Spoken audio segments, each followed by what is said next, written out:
بسم اللہ الرحمن الرحیم الحمد للہ رب العالمین والصلاة والسلام علی سید الانبیاء والمرسلین اما بعد۔ بہت سے ہمارے دوستوں نے وندے ماترم اور جنا من گن ادھینائک جایا ہو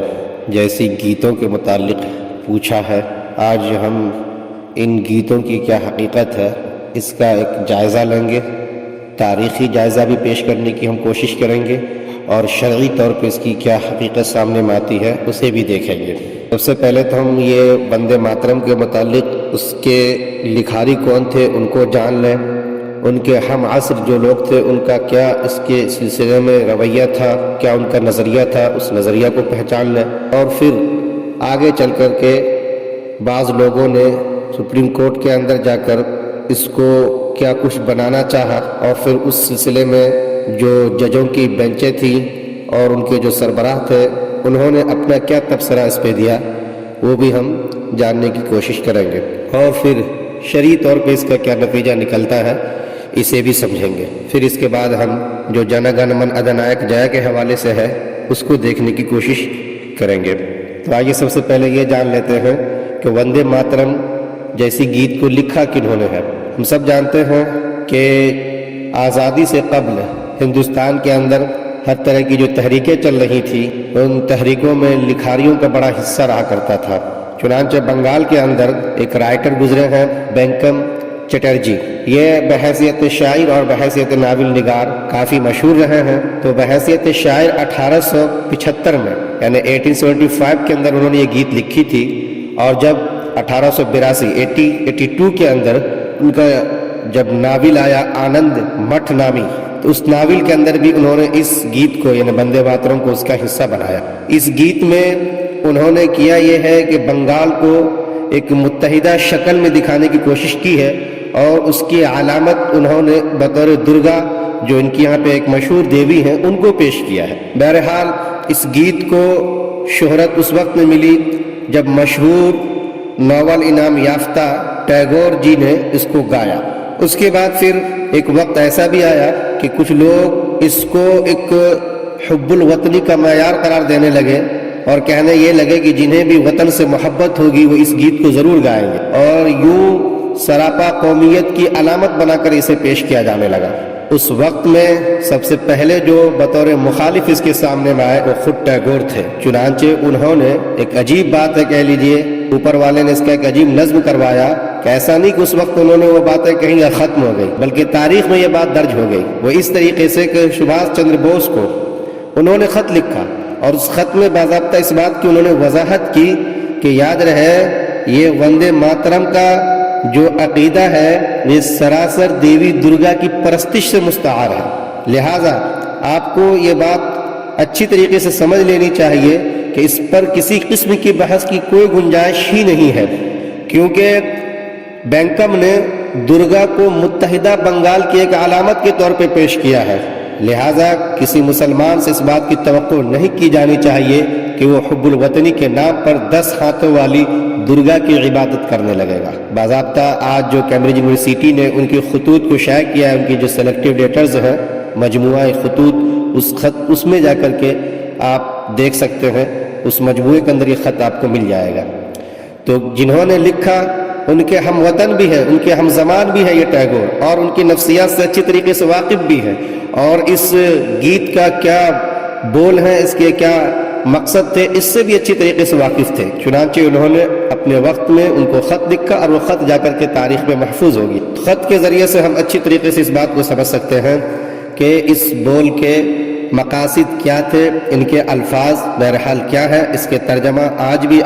گوگل پہ جا کے دیکھنا چاہے تو آپ دیکھ سکتے ہیں۔ حقیقتاً یہ ایک دیوی جو ان کی یہاں پہ درگا کے نام سے مشہور ہے ان کو سامنے میں رکھ کر کے ساری چیزیں انہوں نے پیش کی ہے، اور یقینی بات ہے کہ کسی دیوی دیوتا کی پرستش یا اس کی حمد یا اس کی توصیف یا تحسین ایک مسلمان نہیں کر سکتا، نہ تو مسلمان کی شریعت میں اس کی اجازت ہے، اور نہ اس ملک کے آئین کے اندر اس کو اس کا پابند بنایا گیا ہے۔ اور یہاں کے آئین کی خوبصورتی یہی ہے کہ ہر ایک بسنے والے کو اس کو اپنے اپنے مذہب کی پوری آزادی عطا کی گئی ہے۔ آگے چلتے ہیں، تاریخ کے بعد ہم عدلیہ کی طرف۔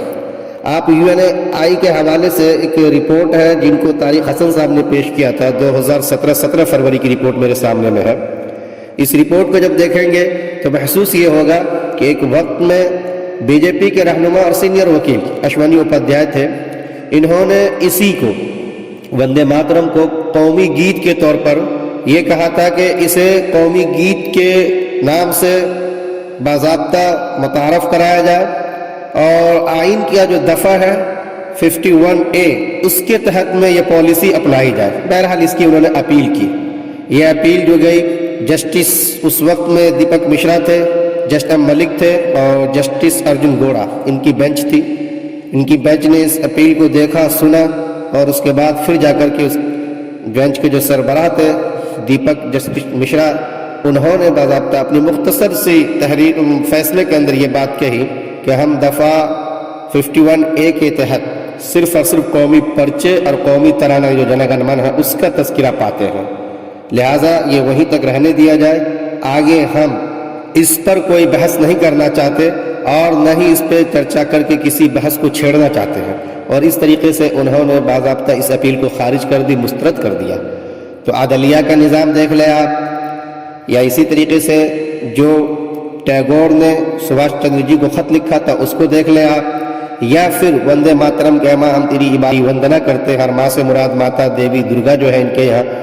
اس کو دیکھ لیں آپ۔ یہ ساری چیزیں یہ بتاتی ہیں کہ ایک مسلمان کے لیے، مسلمان طلبہ کے لیے یا اسکول کے اسٹوڈنٹ کے لیے بہرحال کسی بھی صورت میں اس کے گانے کی کوئی گنجائش نہیں ہوگی، چاہے کہ اس کا عقیدہ رکھا جائے یا اس پہ اصرار کیا جائے۔ اگر خود یہاں کے آئین اور یہاں کے دستور اور یہاں کے عدلیہ اور ایک انسانی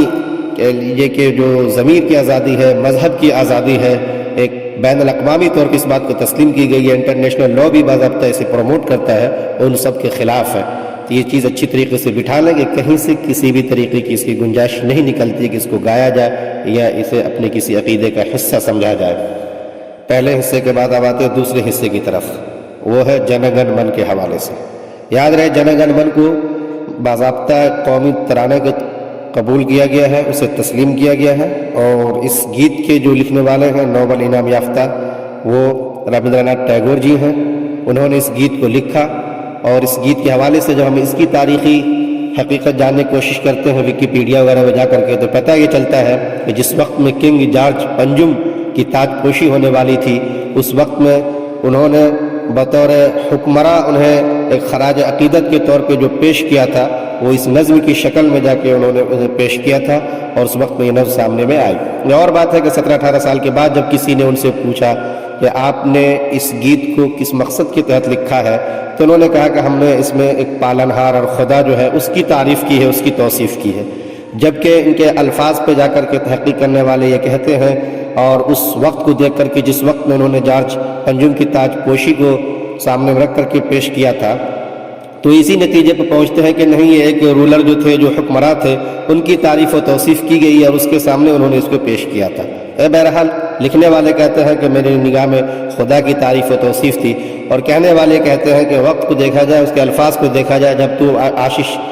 شبھ آشش مانگے یا اس طریقے کے جو الفاظ آئے ہیں، اور ادھینائک جے ہو کے جو الفاظ آئے ہیں، تو اس سے حوالے پتہ چلتا ہے کہ وہ ایک حکمراں کے لیے انہوں نے لکھا تھا اور اس کی تعریف مقصود تھی۔ بہرحال خدا کی تعریف ہو یا حکمراں کی تعریف ہو، جو خاص حکمراں جارج پنجم ہے، ان دونوں کو سامنے میں رکھیں اور ان کے الفاظ کو رکھیں، اس کے معانی کو سامنے میں رکھیں، تو کہیں سے بھی کسی دیوی درگا یا کسی اور دیوی دیوتا کی بات سامنے میں نہیں آتی ہے۔ ہاں، وطن سے محبت اور وطن سے عقیدت، یہ ساری چیزیں سامنے میں ضرور آتی ہیں، اور انسان جہاں رہتا ہے وہاں سے اس کو محبت ہو بھی جاتی ہے، اس کے لیے وہ ساری کوششیں بھی کرتا ہے، اور ایک وقت آتا ہے کہ پھر وہیں کی مٹی میں وہ مل بھی جاتا ہے۔ تو اس کوشش کے پیش نظر اگر دیکھا جائے تو ان الفاظ میں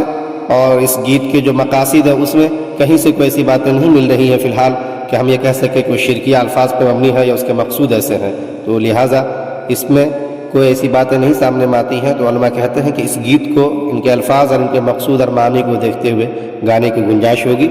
بہرحال اگر کہیں سے اس میں بھی کوئی شرک کی بو آنے لگی تو اس چیز کو ہم رکھیں گے سامنے میں، قانون اور آئین ہمیں اس بات کی اجازت دیا کرتا ہے، اور انٹرنیشنل لا کے حوالے سے ہم نے آپ سے یہ باتیں کہی ہیں، اس حوالے سے بھی، کیونکہ ملک کے آئین کے اندر آپ اس کے دفعات جتنے بھی ہیں جا کے 24 سے لے کر 30 تک دیکھ جائیں، ہر ایک مذہب والے کو پوری آزادی ہے کہ اپنے مذہب پہ نہ صرف عمل کریں بلکہ اس کے لیے تبلیغ کر سکتے ہیں، اور تبلیغ کے لیے، اس کی تلقین کے لیے، اس کی بچاؤ اور حفاظت کے لیے اپنے ادارے قائم کریں گے، اور وہاں اداروں کے اوپر باضابطہ ان کو پوری سرپرستی دی جائے گی، سرکار ان کو سیکیور کرے گی اور ان سے کسی طریقے سے ٹیکس نہیں لیے جائیں گے۔ یہ ساری چیزیں باضابطہ آئین کا حصہ ہے، تو ان چیز کو بھی ہم دیکھیں اور سمجھیں، اور پھر سے اچھی طریقے سے سمجھ لیں کہ یہ دو گیت الگ الگ ہیں۔ ایک وندے ماترم کے طور پہ ہیں، اس کو باضابطہ عدلیہ نے خود یہ کہہ کے مسترد کر دیا کہ ہم اسے قومی گیت کے طور پہ نہیں لے سکتے، قومی پرچم اور قومی ترانے کا تذکرہ جو ہے وہ اپنی جگہ ہے، اس کے علاوہ کوئی اور بحث نہیں کریں گے ہم۔ اور باضابطہ سبھاش چندر بوس کو جو خط لکھا گیا اس میں اس وضاحت آ چکی کہ دیوی درگا کو اس میں پیش کیا گیا ہے، کسی مسلمان سے اس کی توقع ہم نہیں رکھ سکتے،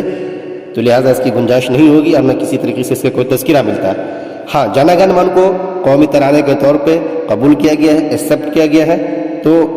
اس کو ہم سامنے میں رکھیں گے، ان کے الفاظ اور معانی کو دیکھیں گے، لکھنے والے کے مقاصد کو دیکھیں گے، وہ ساری چیزوں کا جب تجزیہ کرتے ہیں تو پتہ یہ چلتا ہے کہ یہ کسی شرکیہ الفاظ پہ مبنی نہیں ہے، لہذا ان کو پڑھنے کی یا گانے کی گنجائش ہوگی، اور آدمی کو اپنے اپنے وطن سے محبت ہوتی ہے، وہ ہونی بھی چاہیے، اس کا اظہار بھی کر سکتے ہیں، چاہے ہم گیت کی شکل میں ہوں یا کسی اور شکل میں۔ میرے خیال سے ان دونوں گیتوں کی حقیقت اور ان کی تاریخی جو حقیقت ہے وہ بھی سامنے میں آ گئی ہوگی، شرعی طور پہ اس کا جو تجزیہ ہو سکتا ہے تو وہ ہم نے آپ کے سامنے میں رکھ دیا ہے۔ آپ سب ان باتوں کو عام کریں، شیئر کریں، تاکہ لوگوں کے اندر جو اس بات کو لے کے بھرم ہے یا جو کچھ بھی ناواقفیت ہے وہ ساری چیزیں دور ہو، صحیح حقیقت لوگوں تک جا سکے۔ یہ اسلامی بول چینل کا مقصود اور مدعا بھی یہی ہے، یہی اس کا انٹینشن ہے کہ لوگوں تک صحیح باتیں جا سکے، اور آپس کے میل جول اور آپس کے اندر جو ہماری سدبھاونا ہے وہ مضبوط ہو سکے، نفرت دور ہو سکے، جو دوری آ گئی ہے اسے ہم ختم کر سکیں، بحیثیت انسان سب ایک ساتھ بیٹھیں اور اپنی جو اصل ضرورت ہے ان کو سامنے میں رکھیں، اور خدا تعالیٰ سے دعا کریں کہ ہمیں صحیح راستہ ہمیں وہ دکھا سکے۔ آپ سب اس چینل کو سبسکرائب کر لیں، اس کے بیل آئیکن کو دبا لیں، تاکہ اس طرح کی جو معلوماتی ویڈیوز ہیں وہ آپ تک آئیں۔